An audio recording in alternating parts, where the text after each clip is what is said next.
一位61岁许先生，他因为大量的便血，然后头晕，来我们的急诊。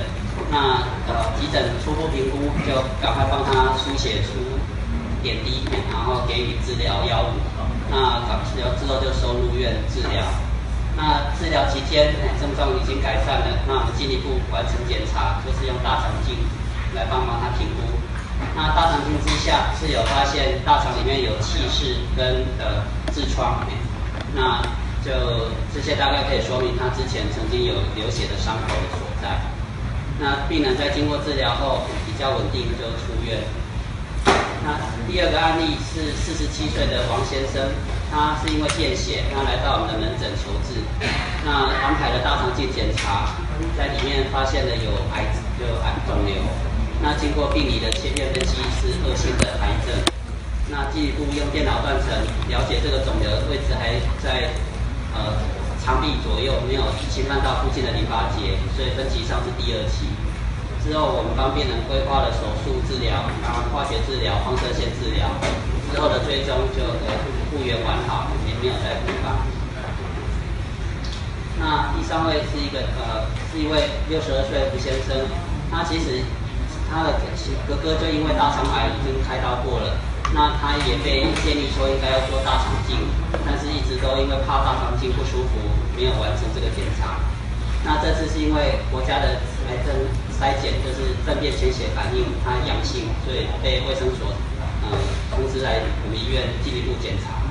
那因为他对于传统的大肠镜会怕痛，所以我们帮他安排了麻醉型的检查。那在大肠镜之下发现的息肉跟大肠癌。那首先息肉的部分就是用息肉切除术把它除掉了。那大肠癌的部分就是进一步也是做电脑断层做分期。那他发现附近的淋巴结已经被侵犯到了，这属于第3期。那治疗上也就安排住院手术啦、化学治疗。那经过处理以后，追踪都没有再复发，也是继续追踪。那便血指的是下消化道出血，那下消化道指的是我们十二指肠韧带以下，主要就小肠、大肠到肛门的器官。那在这些地方会出血的原因，经过统计，大部分是像大肠气室或单纯的痔疮，那偶尔就还有像肠子发炎或者是做过一些处理而产生的后遗症。那另外也不可忽视的就是大肠或直肠的息肉肿瘤这种问题也占了1成多。那比较少见的大概还有一些血管异常或曾经做过放射线治疗等造成的伤害。那我们对于这些病人，我们会评估他失血的程度，先输血输液，维持他生命的稳定。那之后投予药物努力止血，那也用内视镜进去找出血点，局部止血。那如果还是控制不良，可能要用放射线的技术，血管摄影进去找出血点，予以栓塞。那还是不好控制。刚刚提的这些便血的原因中，以大肠直肠癌恶性度最高，也影响生命。那所以我们今天的主题就针对它来做探讨。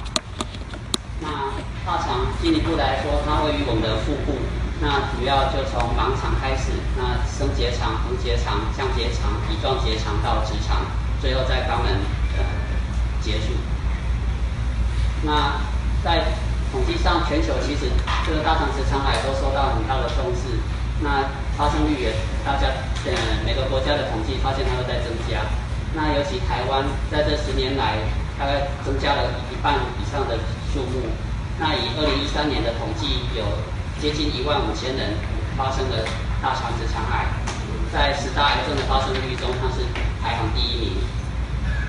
那我们可以看到，这10年来趋势就在上升中。那它的危险因子包括年龄，40岁以后这种风险会增加，然后家族性，如果一等亲里面有大肠癌的话，这风险会比一般族群多上1倍。那过去曾经反复发炎或严重的像溃疡性大肠炎，这会使风险提升。那如果个人曾经发生过大肠癌、大肠腺瘤，这个也都会增加风险到3倍以上。那男生比女生稍微容易发生。那另外肥胖、嗜食红肉、抽烟喝酒，这些都会使风险提升到1.2倍。那再来就因为别的疾病曾经做腹部的放射线治疗，也会使肠子受伤机会导致变癌症的风险。那症状上大部分可能会发生便血，就大便带血量。然后如果长期反复发生，会导致贫血。那有时候肚子会痛，有时候就以体重减轻、便秘、大便习惯改变来呈现。那值得注意的是，有30%的大肠直肠癌，它回归过去的症状其实并不明显，它们可能是由一些筛检活动或健康检查而发现。那大肠直肠癌的检查方法比较常用的有3类，就分别潜血检验、大肠镜、下消化道背肌摄影术。那先说明分辨潜血反应检验，那它主要用的有化学法跟免疫定验法。不过传统使用的化学法，它对于人类的血球缺乏专一性的这种检测敏感度，也容易受食物影响。那所以目前其实比较推荐使用分辨潜血免疫定量法，它是针对人体的血红素反应，那所以专一性高，然后也比较不受食物、药物的影响。那如果分辨潜血反应是阳性，就建议应该要做更彻底的检查，尤其是大肠镜。那如果检查是阴性，其实也不能保证大肠里面没事。那尤其如果有症状、有家族史的人，其实应该还是把大肠镜给检查完，比较有把握。那进一步的检查里面，大肠镜最重要。那它的做法就是医师会将内视镜从肛门经由直肠、乙状结肠、降结肠、横结肠、升结肠到盲肠，把整段大肠内腔看完。那如果有发现病状，就做处理。息肉可以摘除，它如果有特殊的肿瘤或溃疡，就做切片，了解它的病理原因。那以这个检查来说，对于大肠癌跟1公分以上的息肉，那侦测准确度可以到95% 以上。那示意图就是病人就依照约定的时间，就清肠，然后来后医生帮忙检查完整段大肠。那从监视荧幕上来看，如果里面有小息肉，就用器械摘除它。那如果是腺瘤柄的比较大的，就靠住它的根部截断它。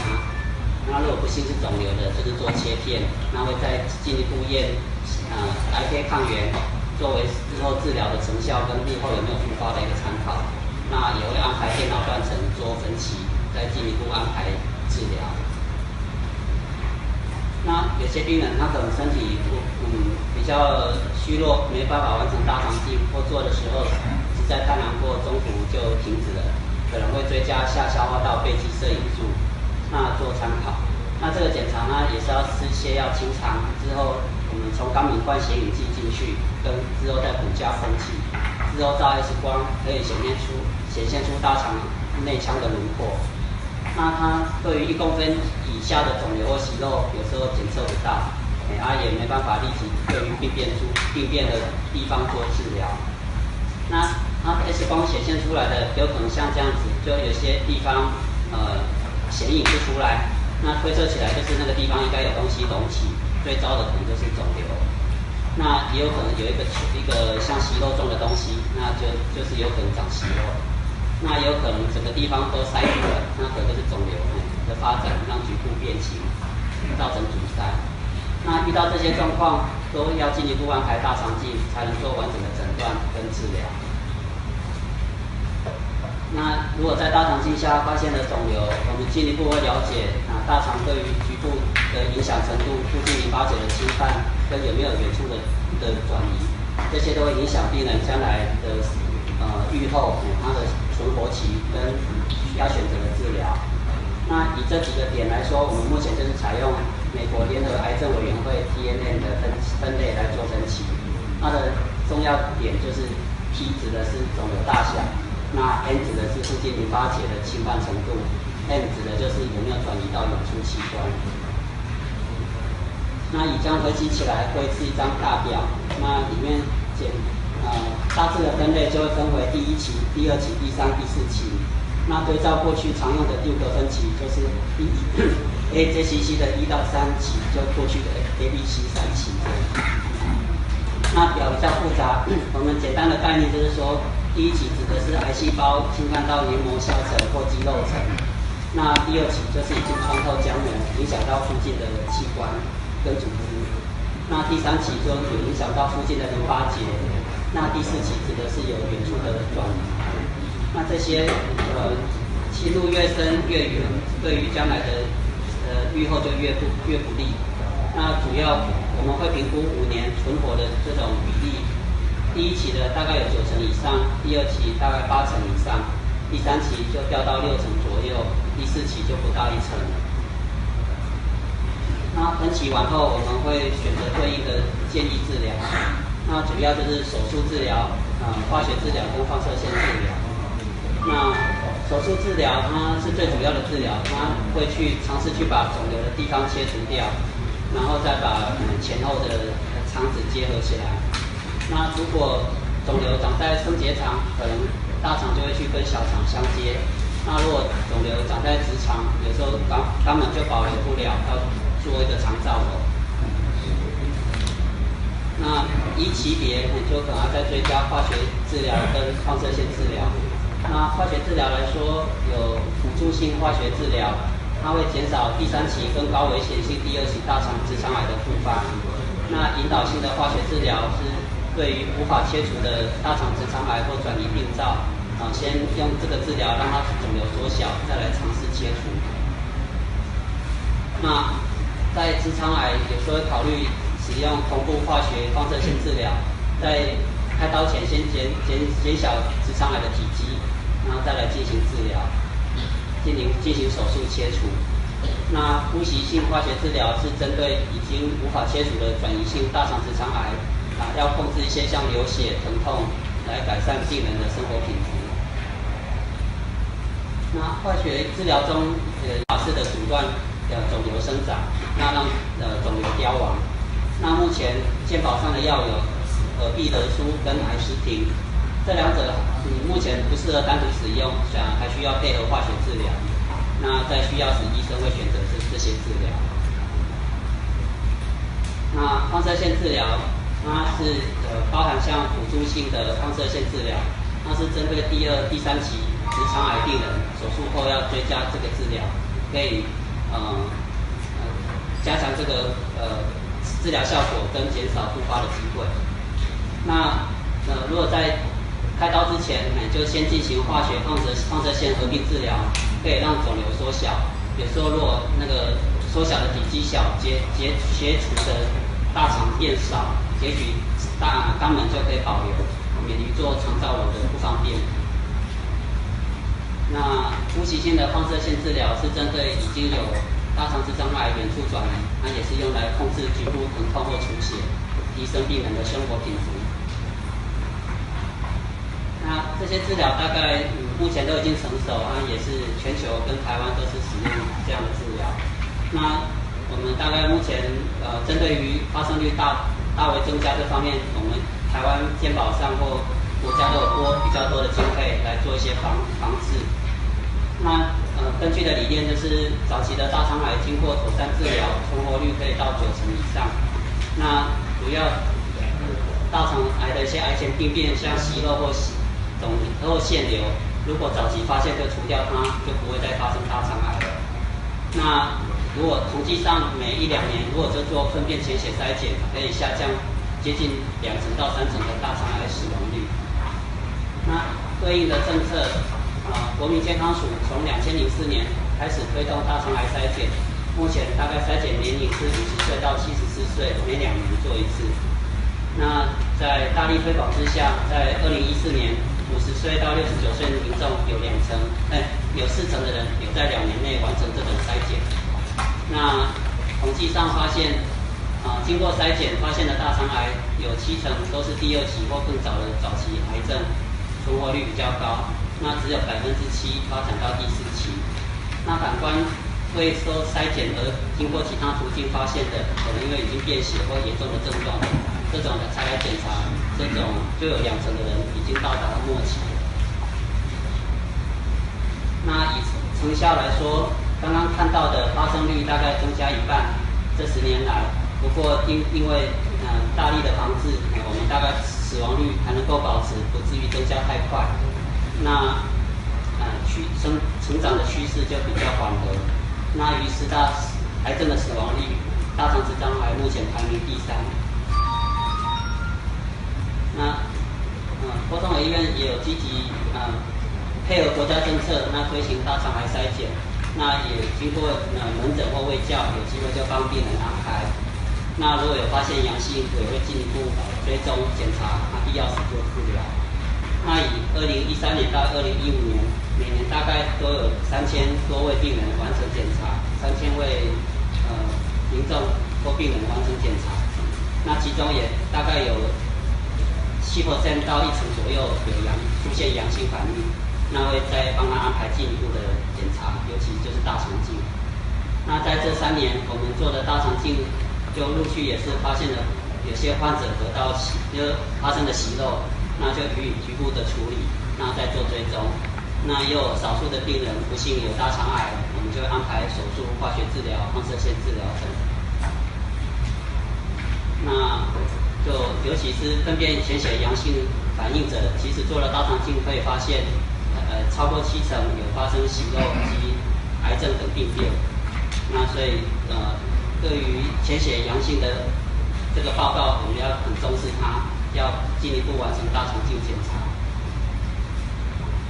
那不幸如果发现病人有大肠直肠癌，我们会追踪他，个案管理师会把它列入讨论议程，那召集医生，包括消化内科、病理科、放射诊断、消化外科、肿瘤科、放射治疗科，那帮病人研拟治疗的对策。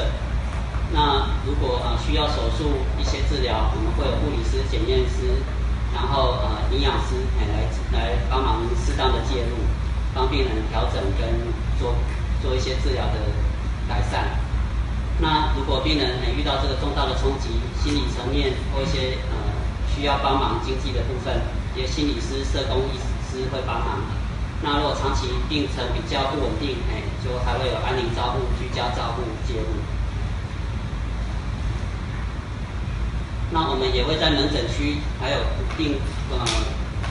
出外的社区的一些教育，那我们会提醒民众，大概要避免或预防大肠直肠癌，就是平常时要多运动，避免肥胖，那禁烟酒，那少吃红肉、高脂肪食物，然后多吃蔬菜水果。那大肠癌筛检要定期完成。那如果有异状，要进一步检查。那结论就便血有时候是严重及肠病，包括大肠直肠癌的症状。遇到这个症状，应该赶快就医做治疗、做检查。那预防大肠直肠癌，应该要戒烟酒，每天运动，养成良好饮食习惯，就是少吃红肉、高油脂食物。那要多吃蔬菜水果。那年龄50岁到75岁的国人，应该配合政府政策，就每2年完成大肠癌的筛检，验一下大便有没有潜血。那如果本身就已经发生过大肠直肠癌，或者息肉，或者家族里面有人有，应该就不只是做分辨潜血反应，应该直接做大肠镜。那大肠直肠癌如果能够早期发现，其实赶快治疗的话，预后是很好的。那就